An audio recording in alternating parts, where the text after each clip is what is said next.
En este 2014, despedimos al gobierno de la ahora expresidenta Laura Chinchilla y asumió la presidencia de la República Luis Guillermo Solís, el gobernante número 47 de Costa Rica. En el proceso de campaña política se pusieron sobre la mesa promesas sobre los diferentes temas socioambientales. En medio de todo el acontecer político que marcó este año, nos preguntamos, ¿cómo le fue al ambiente en el 2014?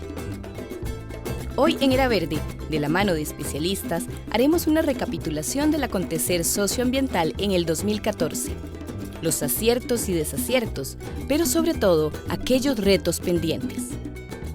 Para dar inicio a este análisis, recordaremos lo más importante en materia de recurso hídrico durante este año. Se han discutido algunos temas, no necesariamente hemos avanzado todo lo que quisiéramos, pero por lo menos han estado sobre la mesa. Y un ejemplo es el tema del agua, que bueno, se aprobó en primer debate la ley para la gestión integral del recurso hídrico, todavía no pasa el segundo, pero por lo menos ha estado en discusión. Fue un tema de campaña electoral también, y la reforma constitucional que garantiza el derecho humano al agua. Y la ley para fortalecer los acueductos comunales pues sigue ahí todavía esperando, ha sido más bien algo de lo que se ha hablado poco. Sí, respecto al recurso hídrico, el proyecto de ley de gestión integral del recurso hídrico que está circulando en la Asamblea Legislativa, encontramos una situación bastante seria, presentada y encontrada por los magistrados de Sala Constitucional cuando esto se eleva en esa consulta de constitucionalidad. Encontramos, por ejemplo, la situación de los perímetros de protección que tenían que mantenerse en 200 metros, pero fueron restringidos a áreas tal vez de 20 metros, lo cual es total y absolutamente regresiva, tal cual lo dijeron los magistrados. Pero dentro de este proyecto existían más dudas, más bien, respecto a las inconsistencias, quién iba a manejar la parte del agua en Costa Rica, si será la DINA, si se eliminan potestades que tiene Senara, por ejemplo, que me parece a mí que todavía podrían ser discutidas en una acción de inconstitucionalidad, dependiendo de lo que pase con este proyecto todavía en lo que le queda en la Asamblea Legislativa, si es que no se hacen las modificaciones necesarias. Pero además es un tema que ha estado como muy presente por los conflictos y las contradicciones que se siguen viendo en las comunidades, en el campo. Sí, el caso del agua de Tacares, ¿verdad? Es una lucha entre dos comunidades, una Tacares donde se encuentra el Parque Recreativo Los Chorros y Atenas que necesita que se le lleve agua. De hecho se está sacando una gran cantidad de agua desde hace muchos años para Atenas. Lo que pasa es que se presenta un proyecto que fue elevado incluso a Sala Constitucional porque no se sabía ni de dónde iba a ser tomada el agua ni en qué condición iba a quedar el agua para que fluyera incluso en el caudal ecológico Cuenca Abajo. El acueducto, la empresa MECO, junto con Acueductos Alcantarillados, son los encargados de materializar este proyecto y yo creo que han colaborado, nada de hacer aportes, han colaborado en que haya este conflicto entre dos comunidades. En este momento nos encontramos en una apelación ante la CETENA y ante el ministro para que se resuelva esa situación del permiso ambiental, donde tenemos lo que podríamos y estamos llamando adelantamiento de criterio, que viciaría, por tanto, el permiso ambiental, además de otras inconsistencias más respecto a que no hubo una gestión integral del recurso hídrico. Las contradicciones que se siguen viendo en las comunidades, en el campo, ¿verdad? La contaminación del agua con arsénico en Guanacaste y los pulsos por a quién le corresponde el agua como prioridad, si a las comunidades o a proyectos urbanísticos, por ejemplo. El gran reto, por supuesto, y el principal es elevar a rango constitucional ese derecho al agua en cantidad y calidad y saneamiento. Me parece que es vital que esto se haga, más si nos ponemos a pensar de que la única norma en Costa Rica que protege el agua a nivel de derecho humano fundamental es un decreto de la época de Abel Pacheco. Entonces uno dice cómo es posible que dentro de la jerarquía el reglamento es lo más bajo y eso es lo único que está sosteniendo en la parte normativa. Entonces me parece que elevarlo a rango constitucional es vital. Me parece fundamental de que se le meta mano a la Ley de Gestión Integral del Recurso Hídrico, no solamente en lo que señalaron los magistrados respecto a los perímetros, sino a todas las demás inconsistencias. Y yo creo que eso son dos de los aspectos vitales de aquí para adelante, porque sin agua al final de cuentas no podemos hacer absolutamente nada. ¿Qué sucedió en el 2014 en el tema de generación de energía?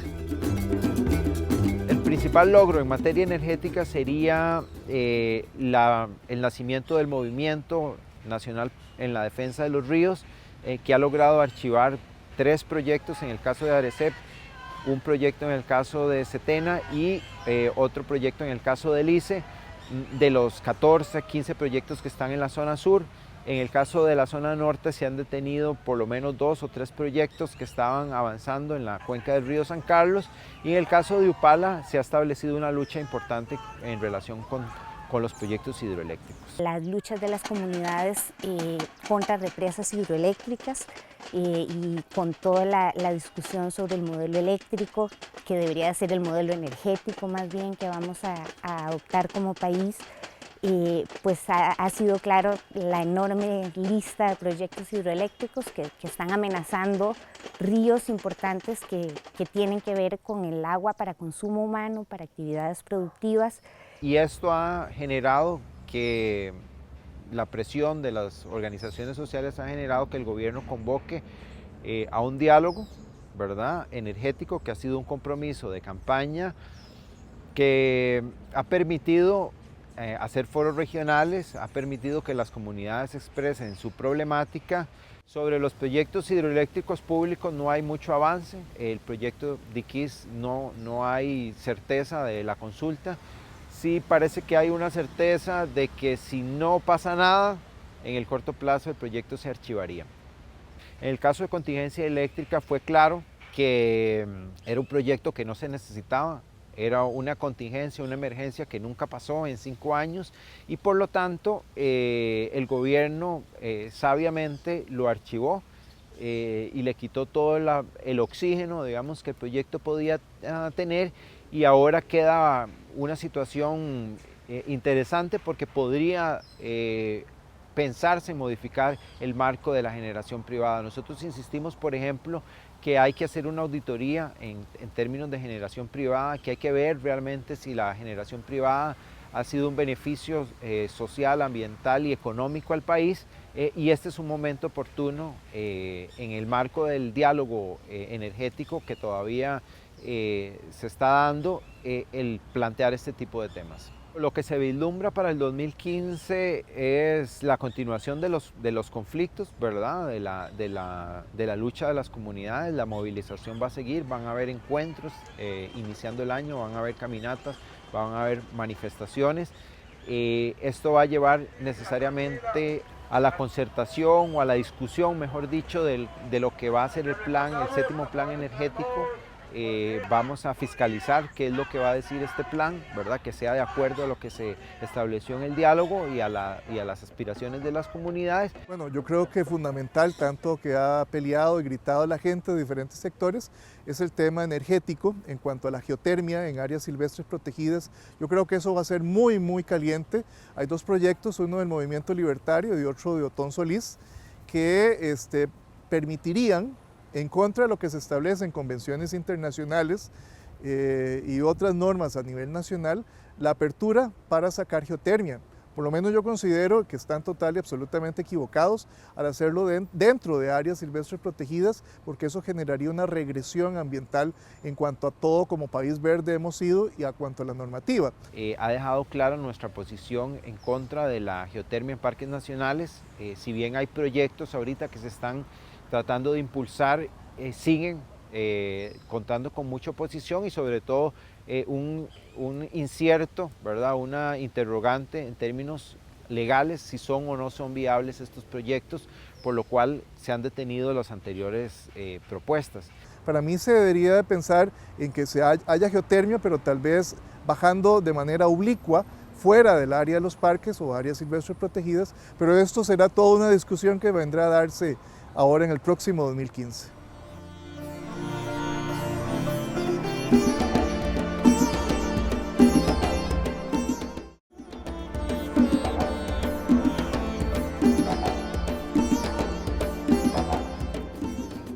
Por su posición geográfica estratégica, Costa Rica cuenta con una gran riqueza de áreas marino-costeras.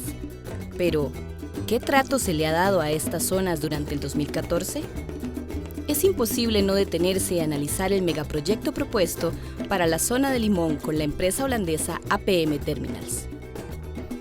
Ha sido bueno que en el marco de la discusión de la terminal de contenedores en Limón, por ejemplo, se hayan visibilizado todas las preocupaciones ambientales que hay alrededor de un proyecto de infraestructura como ese, las afectaciones en el mar, en los manglares, y también, por ejemplo, en el Tajo, donde están extrayendo los materiales, que está arribita de las tomas de fuentes de agua para la provincia de Limón. APM Terminals, megaterminal de contenedores para establecerse en Moín, ha sido una brasa candente que esto viene circulando desde el gobierno anterior.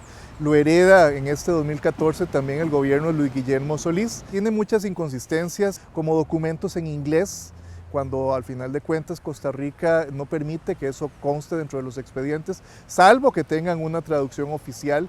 Hay 10 millones de metros cúbicos de sedimentos que piensan ser trasladados al mar en Moín, generarían una paja de sedimentos de contaminación hacia el sur, con eventuales contaminaciones transfronterizas hasta Bocas del Toro en la provincia, en Panamá.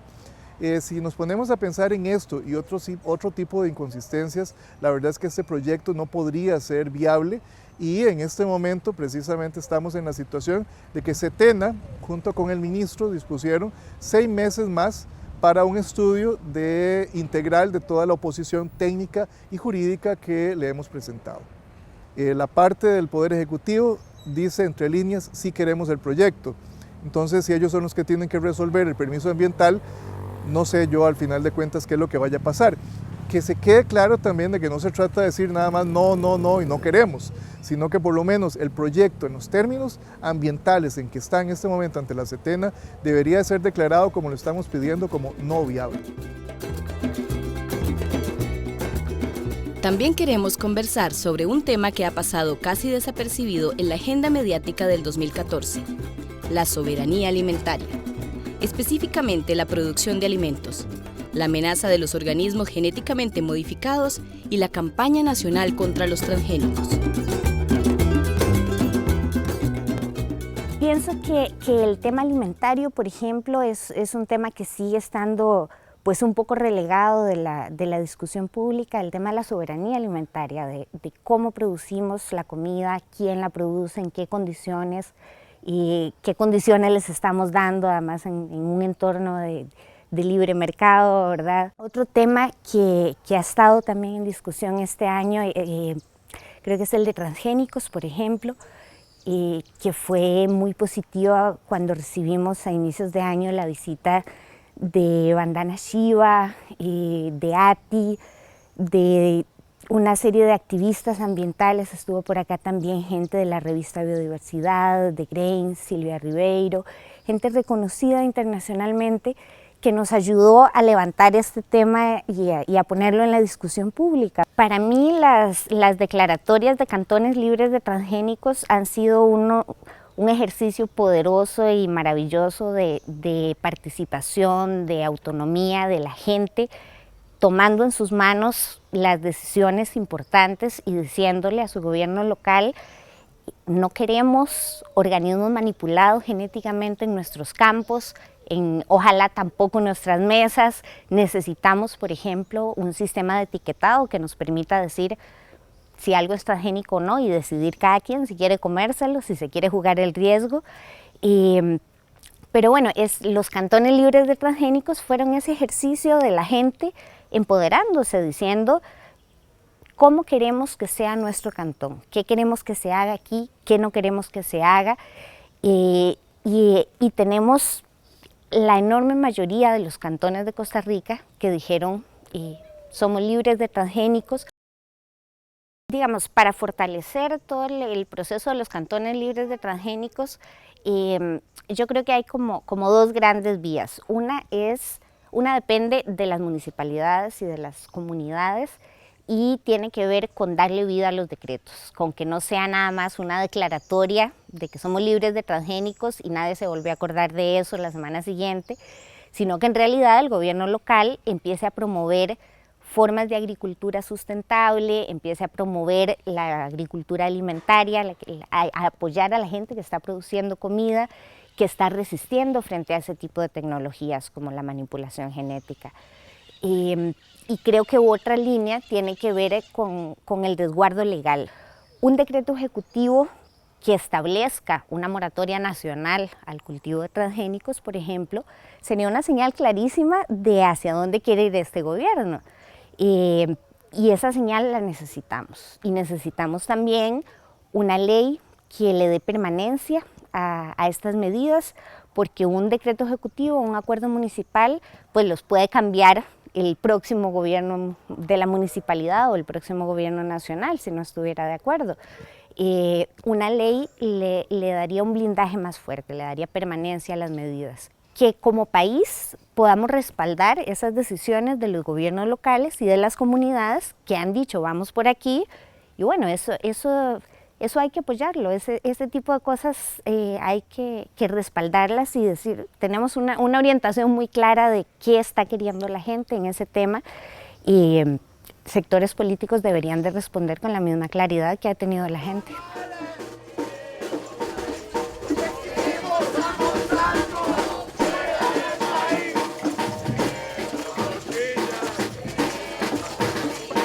Más de la mitad de la población costarricense se concentra en el gran área metropolitana, situación que ha acarreado una serie de problemas ambientales y sociales relacionados con la vida de la ciudad. ¿Qué ha pasado con el ambiente urbano en el 2014?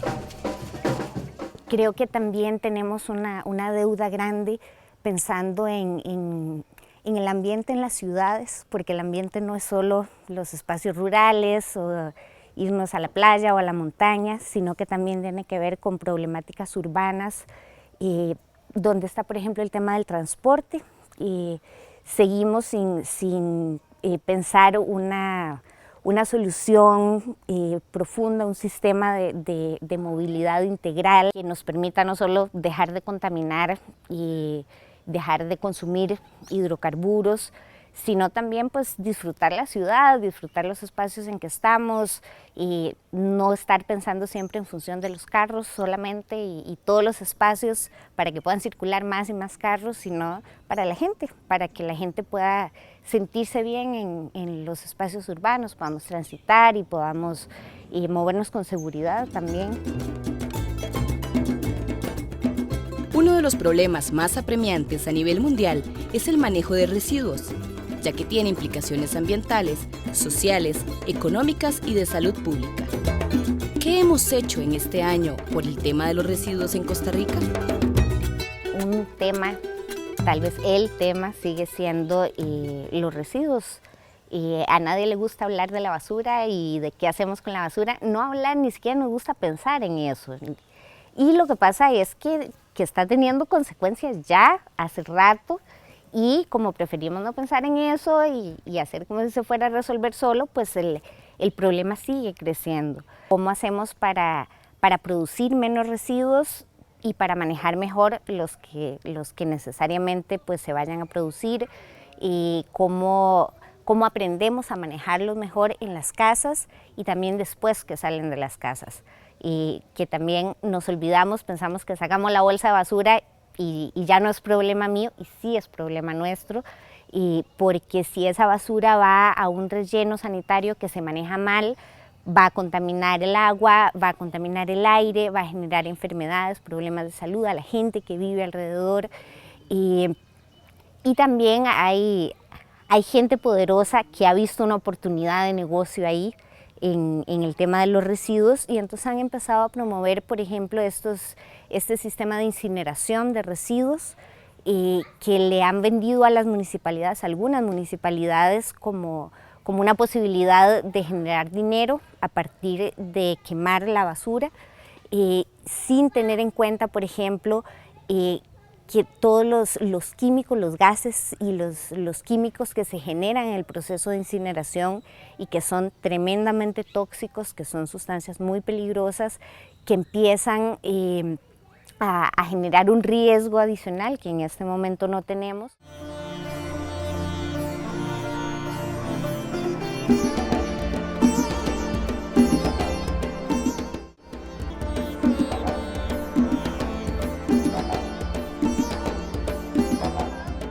país existen 22 territorios indígenas reconocidos oficialmente. De acuerdo con las leyes del país y los convenios internacionales que Costa Rica ha suscrito, estos territorios son entidades plenamente autónomas, capaces de tener su propio autogobierno. ¿Se ha respetado esta autonomía? ¿Cómo le ha ido a los pueblos indígenas en este 2014? Sí, en el tema de la lucha y reivindicaciones de las comunidades indígenas en el país, el 2014 ha estado mediado por dos procesos. Uno de gran dignidad, de gran coraje, que ha sido que ha continuado el proceso de recuperación de tierras, por ejemplo, en el territorio indígena de Salitre. Los compañeros y compañeras de la comunidad han seguido recuperando tierras. Desgraciadamente, el 5 de julio, estos terratenientes organizaron actos de violencia contra la comunidad de Salitre, bloquearon la entrada y salida al territorio durante casi 5 días, quemaron 8 ranchos de las recuperaciones que habían hecho las compañeras y compañeros y persiguieron a compañeras indígenas y sus hijos en la montaña para agredirlas, aparte de una serie de actos de agresión verbal y física contra la comunidad. El 6 de noviembre se da un operativo policial donde interviene tanto el Poder Judicial como el Poder Ejecutivo a través del Ministerio de Seguridad.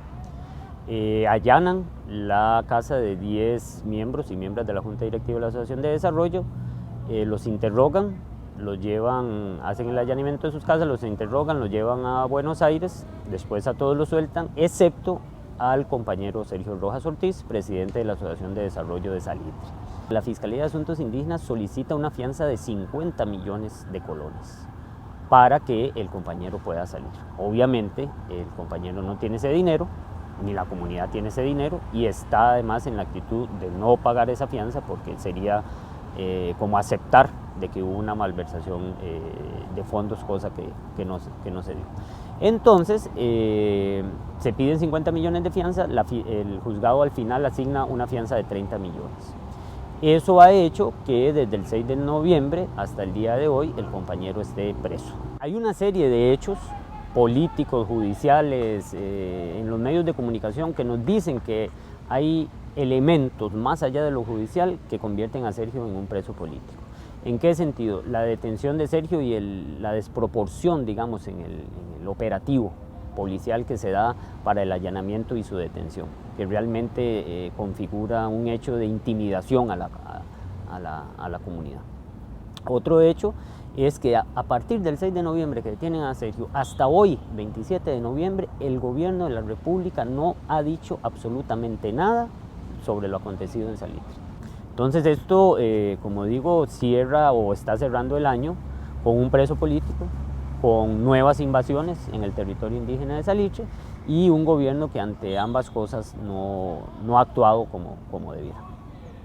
El gobierno, ni el Poder Judicial, ni el Poder Ejecutivo ha hecho absolutamente nada para parar esta escalada de violencia, esta escalada de hechos violentos y de usurpaciones, de nuevas usurpaciones que se están dando en el territorio de Salitre. El campesino ha sido una figura histórica para el pueblo de Costa Rica. Paradójicamente, el sector agrícola de nuestro país sufre una gran desprotección en sus derechos. Las luchas campesinas por la tierra estuvieron presentes en este 2014, específicamente en la zona sur de nuestro país, donde existe una gran oposición al megaproyecto del Aeropuerto Internacional del Sur. Muy concretamente, en el caso de las tierras campesinas, no ha habido una atención diferente ni eficaz del gobierno para atender el problema en las tierras en Palmar Sur, las famosas Finca Terra, Changuina y Finca 9 y 10 en Palmar Sur, que se ven amenazadas unas por el proyecto del Aeropuerto Internacional, en el cual el gobierno no ha sido claro, no ha dicho si va o no va. Este documento dice que sí va.